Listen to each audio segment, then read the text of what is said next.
You're dancing like you this afternoon. Hey, what am I seeing? Tokumbo finally engaged me. Hey, for you. That's how it's supposed to know. Congratulations, my friend. Hi, Devina. Fine, though. See, I had my class. So you don't get engaged now? Okay, we have a wedding to plan. Not so. But wait, though. Who say you don't check your genotype, Sha? Yes, I did before. You don't check am, and your husband to be abi your fiancé, you don't check your own, abi? You know why they talk? Make wetin happen to me no happen to you. See as I dey now, I get this belle. If I no even know whether I fit marry the girl again, because this belle now, I no the lab when I go tell me say I be AA. Now last time I come find out say I be SS. So my pikin now fit be SS. So that is asking the SAS now, me and the AS. Let's see. And I no fit marry you because of your unborn children. See as I dey na every night I dey cry, every day I dey cry because of this pikin wey I carry. I no wan born pikin wey I go come dey suffer. Don't my sister. So there is something that is actually going on around us. In fact, there's something actually going on globally. So it's a good thing that we let you know, and so that you are aware of what is happening around us. But first of all, have you checked your genotype? I mean you. Have you checked your genotype? Has your partner checked his genotype? Accounts for 100,000 to 150,000 of newborns living with sickle cell disease annually. And again, sickle cell disease is the most common inherited blood disorder that affects the red blood cells. Now, let's take for example, in a sickle cell. Now, what happens is that there is a red blood cell. In sickle cell, there is an hemoglobin, an abnormal hemoglobin, which we call hemoglobin S. Okay, now this hemoglobin S is located inside the let's take for instance this sickle cell. Now, like I said, there is an hemoglobin, an abnormal hemoglobin S, located in the red blood cell of a sickle. Let's assume it's a red blood cell. Now, there is an hemoglobin, an abnormal one, located inside the red blood cell.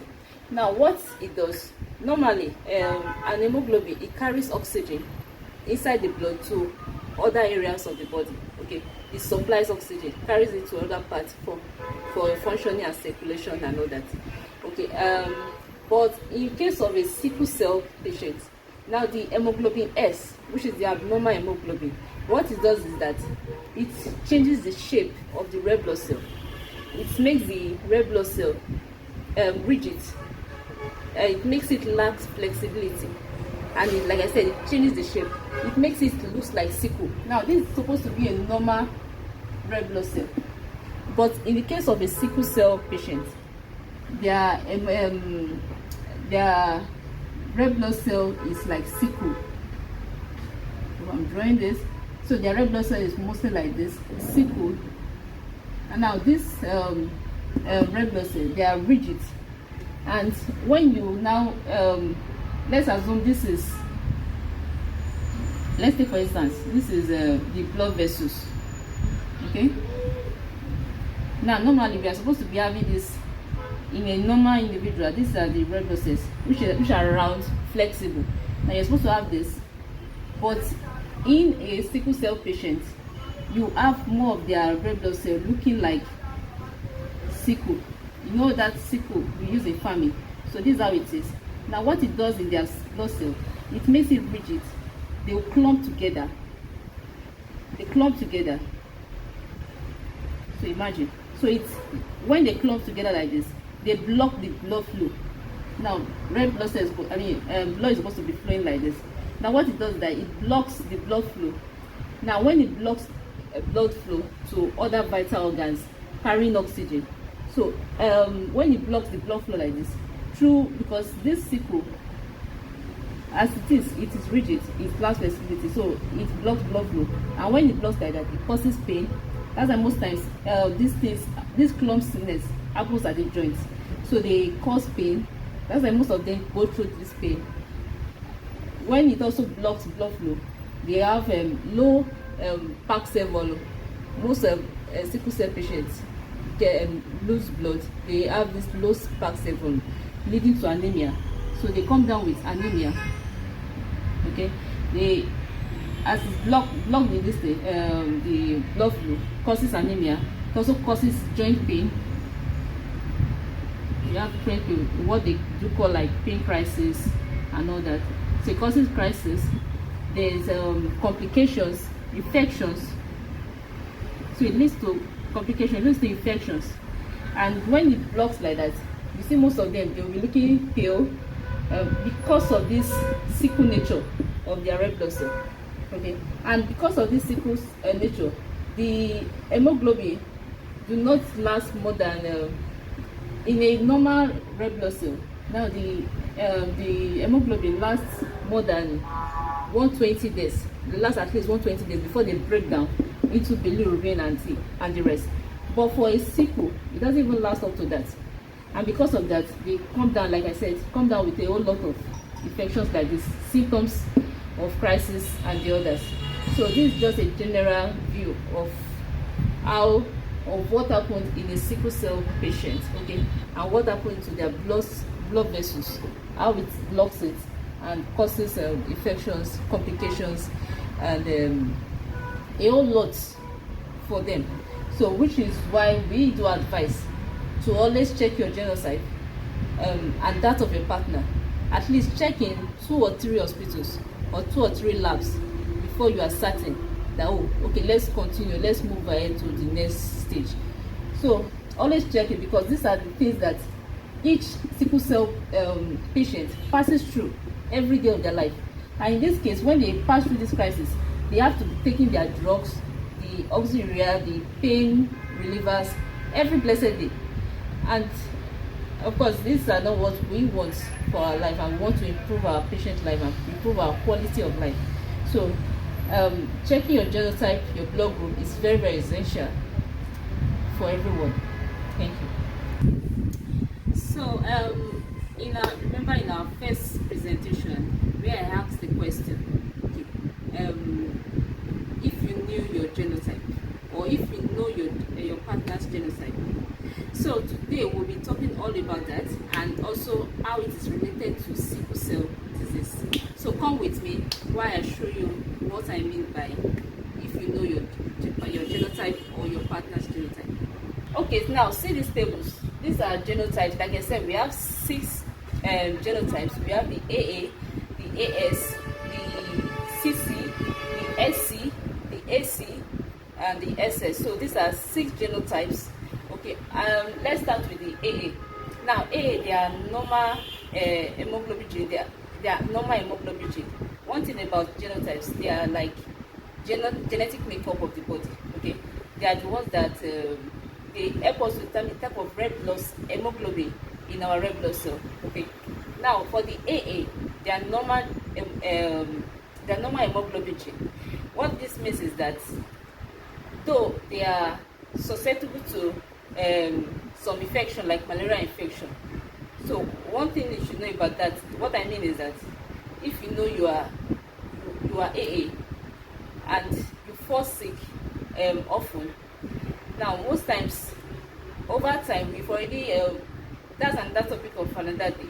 Okay, but just know this, that those with genotype AA, they are more susceptible to malaria infection. They are usually susceptible to malaria mosquitoes causing the malaria infection. So let us put the summary there. Another day we are going to discuss all about that. Okay, now to the next genotype, the AS. Now AS, they are abnormal hemoglobin gene.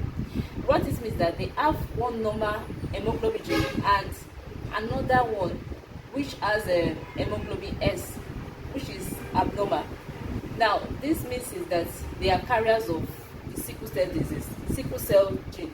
So people with AS, they have one normal hemoglobin gene and another one which is sickle cell. Okay, so they are usually carriers of it. So sometimes they do go through this phase too. Okay, so that's the summary of for those for AS genotype. We have the AC.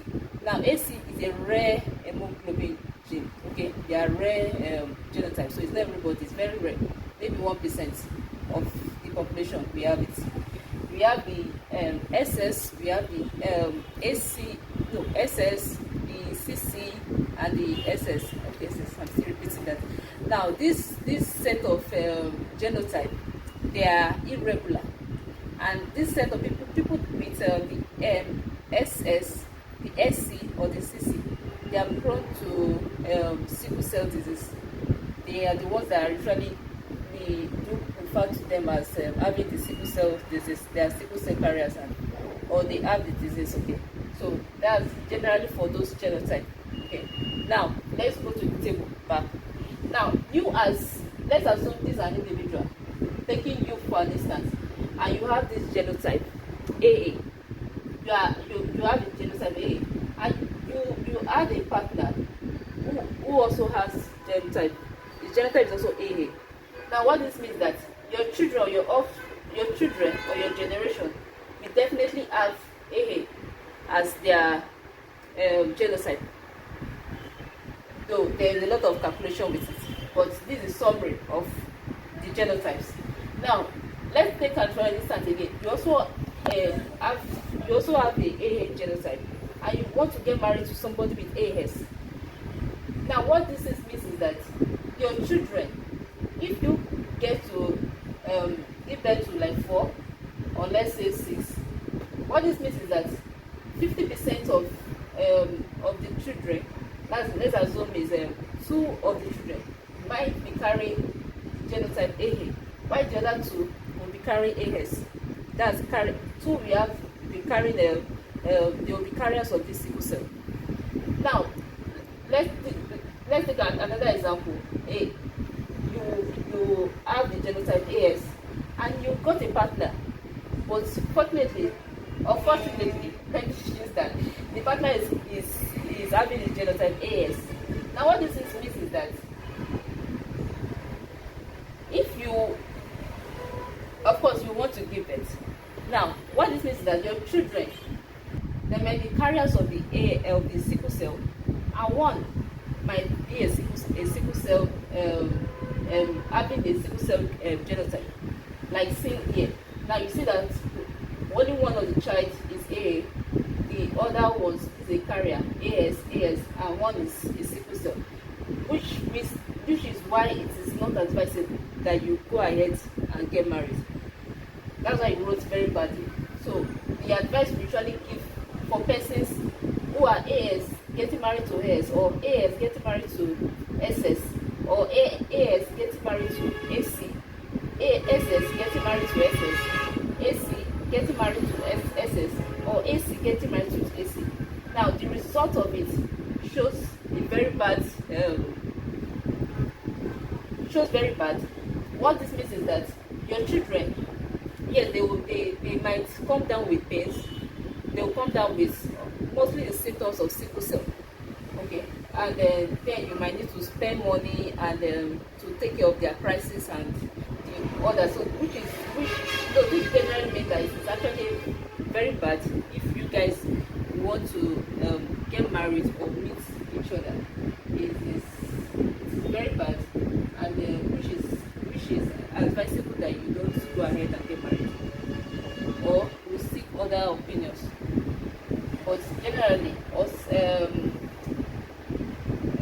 scientifically or medically, it is not advisable that you get married or you meet each other, okay, because of the children, and it's what you tend to come out from them, like the pains, the crisis, the infections, and the complications from sickle cell disease. It's not what we wish for ourselves. But for the other, like you see from this top to this side, to the fourth side, they actually good, fair, and excellent. These are very good advice. These are very good for you to cooperate or to meet each other or to get married. It's actually it's advisable ahead with each other. But you see from this down part, this side AS plus AS, they're actually not advisable that you go ahead, whether in partnership or population or meeting. So this generally the framework of or a sickle cell disease on how it is actually formed, and which is, like I said in our first presentation, if you know your partner's genotype or if you know your genotype. So this is a very good way to know if so that we don't tend to bring in children with crisis, with pains, with infections, and then you might need to spend a whole lot. So this is just a summary of what we'll be discussing.